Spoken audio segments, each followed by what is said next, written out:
Good morning! Issand joo, mu juuksed on hullu pöörased hetkel. Ma proovin natukene enda naturaalsete juustega natukene midagi toime tulla, aga mu juuksed on nii lainekad ja ma ei tea, mida nendega peale hakata. Aga arvake ära, kuhu minek on? Yep, I know, you know. Aga Eestisse! Issand jumal, kui vinge. Ma lähen sinna 78 tunniks.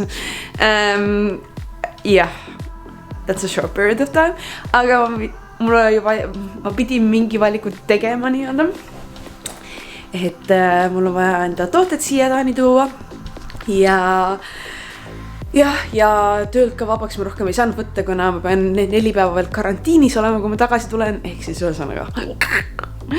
Aga ma olen pannud enda seljakoti kokku, enda kohvri kokku ja põhimõtteliselt ma olen valmis minema. Ja ma kõigepealt astun läbi Corona Test Centerist, kuna why not, et ma lähen kõigepealt tegelikult tööle üldse. That didn't see it coming, aga mul on täna tegelikult tööpäev endiselt. Ja kuna ma organiseerisin endale tähtsad kohtamised tänaseks päevaks, milles ma unustasin täitsa ära, et ma täna lendan ka, siis ma pean põhimõtteliselt minema tööle kõigepealt, võtma kohvri sinna endaga kaasa ja siis sealt ma liigun edasi juba, mis tuletas mulle meelde, et ma pole check-in'i endiselt teinud. Aga that's another story about it. Aga liigume nüüd. Tere hommikust teile. Ma olen hetkel juba Eestis. Ma tulin just otse voodist. Sorry about that. Aga ma olen Fennecfiti warehouses ning hetkel panen kohvrit juba kokku, et mis tooted tuleb minuga kaasa Taani. Uuendan warehouse'i ehk siis numbrid, kui palju tooteid on järgi. Ja ma hetkel olengi nagu siin ja proovin neid kõike kohvrisse panna. Ja ma sain aru, et see ei ole päris... Ühesõnaga, ma ei saa nii palju tooteid tuua, kui ma lootsin. Aga that's another story already.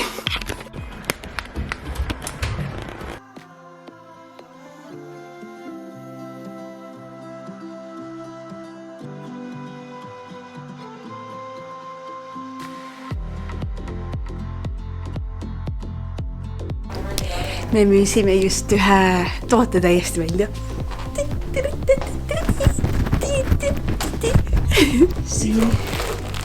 Siin on need uued tellimused 2 tükki. Ja meil on uus pakend. Pirukad ei jää peale. Nüüd jäid. Jep. Without you.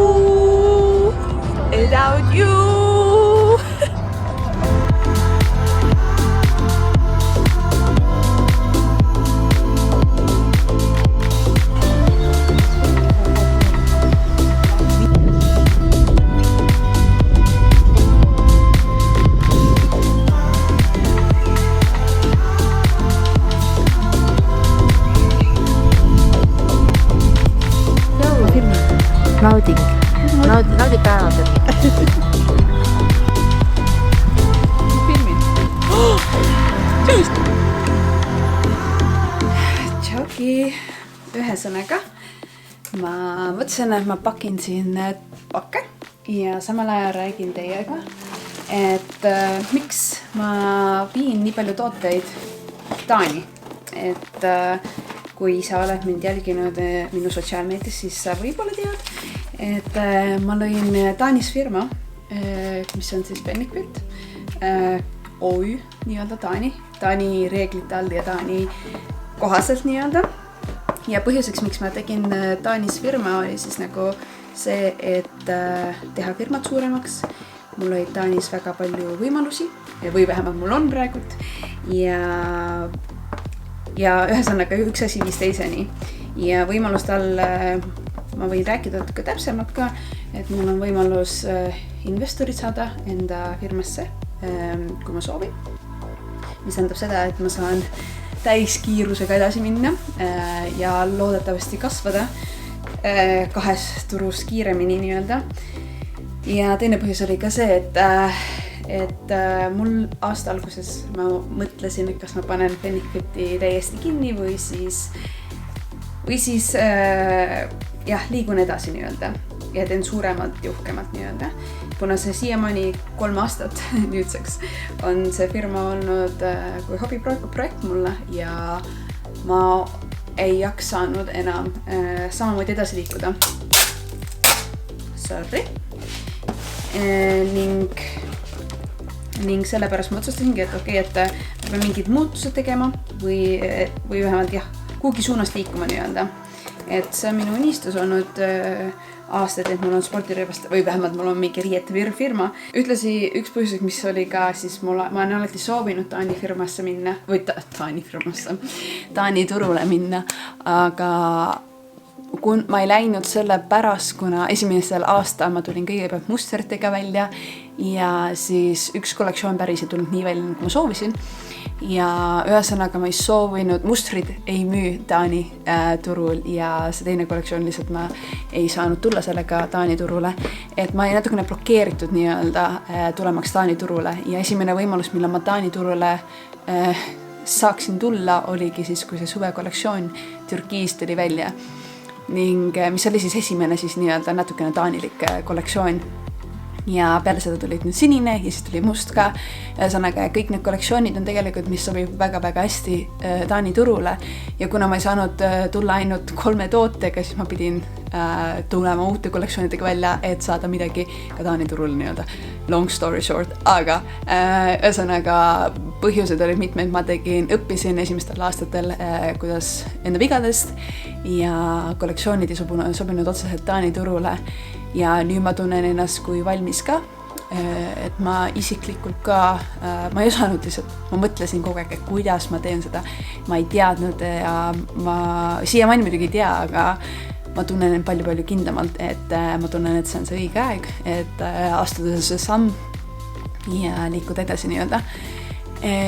Jah, ja mis nagu muudab firmat üpris palju erinevates valdkondades, mis teeb mul väga tuju väga heaks. Et jah, et ma nüüd loodan, et kõik see nii-öelda firma läheb ilusti käima Taani turul, et kindlasti tuleb väga raske teekond ja väga riskantne ja väga kallis. Nagu reaalselt väga kallis. Aga ma kujutan, et see on see osa sellest kõigest nii, et that's how it is. Et make it or break it, right? Et ma olen sellises momentis, kus on reaalselt, et let's do it nagu. Ja ma võin telgitagused teile ka öelda, rääkida, et ma olen kandideerimas ühte Taani seriaali. Ja ma ei hakka täpsemalt rääkima praegu, sest ma ei tea isegi, kas ma täna saan sinna, aga ma saan oma kinnituse, kas ma tohin kandideerida või mitte ja see oleneb minu investori teemast ja ühesõnaga väga põnevad asjad käimas ja ma sellist asjadest üldiselt ei räägi kuskil, aga mõtlesin, et ma jutustan teile natukene siin, et mis toimub. Ja jah, te võite muidugi jälgida mu Instagrami ka, et ma annan seal väga nii-öelda transparency märku, mis tegelikult toimumas on ja et Birgit Kool, et saate seda jälgida. Aga sellised on siis lood.